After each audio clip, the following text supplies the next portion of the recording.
আগরতলার ইন্দ্রনগর গাউছিয়া সমিতির পক্ষ থেকে বাংলাদেশের সংখ্যালঘুদের উপর নির্যাতনের প্রতিবাদে এবং 3 দফা দাবি জানিয়ে পশ্চিম ত্রিপুরা জেলা শাসকের নিকট এক ডেপুটেশন প্রদান করা হয়। সমিতির পক্ষ থেকে জানানো হয় তাদের দাবিগুলোর মধ্যে রয়েছে ভারতের জাতীয় পতাকার অবমাননা বন্ধ করা, বাংলাদেশের সংখ্যালঘুদের উপর নির্যাতন অবিলম্বে বন্ধ করা, সংখ্যালঘু ধর্মীয় গুরুদের অবমাননা বন্ধ করে তাদের সম্পত্তি রক্ষার ব্যবস্থা করা। তারা আরও আশা প্রকাশ করেছেন যে বাংলাদেশ সরকার যেন এই বিষয়গুলোতে ইতিবাচক পদক্ষেপ গ্রহণ করে। পাশাপাশি প্রতিবেশী দুই দেশের মধ্যে সৌহার্দ্য এবং সম্প্রীতির সম্পর্ক বজায় রাখতে তারা বাংলাদেশ সরকারের দৃষ্টি আকর্ষণ করেছেন। Bureau report, planet Tripura news.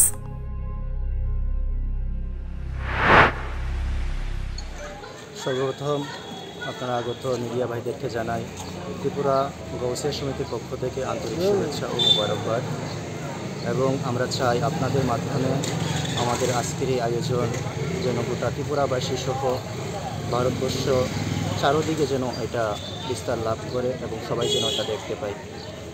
আমাদের আজকের এই আয়োজন মূলত আমরা ত্রিপুরা রাজ্যিক জেলা শাসকের মাধ্যমে বাংলাদেশ হাই কমিশনের নিকট 3 দফা দাবি নিয়ে আমরা হাজির হয়েছি। আমাদের দাবির মধ্যে থাকবে সর্বপ্রথম আমাদের দেশ ভারতবর্ষের জাতীয় পতাকা অবমাননা অবিলম্বে বন্ধ করতে হবে এবং সামাজিক মাধ্যমে ভাইরাল হওয়া ভারতের জাতীয় পতাকার অবমাননার ভিডিওর স্পষ্টীকরণ দিতে হবে। 2 নম্বর দাবি হচ্ছে অবিলম্বে বাংলাদেশের সনাতনী হিন্দু সহ সকল সংখ্যালঘু সম্প্রদায়ের উপর নির্যাতন বন্ধ করার দাবি জানাচ্ছি। এবং 3 নম্বর আমাদের দাবি হচ্ছে ধর্মীয় সংখ্যালঘু গুরুদের অবমাননা এবং ধর্মীয় সংখ্যালঘুদের সম্পত্তি রক্ষা করার দাবি জানাচ্ছি।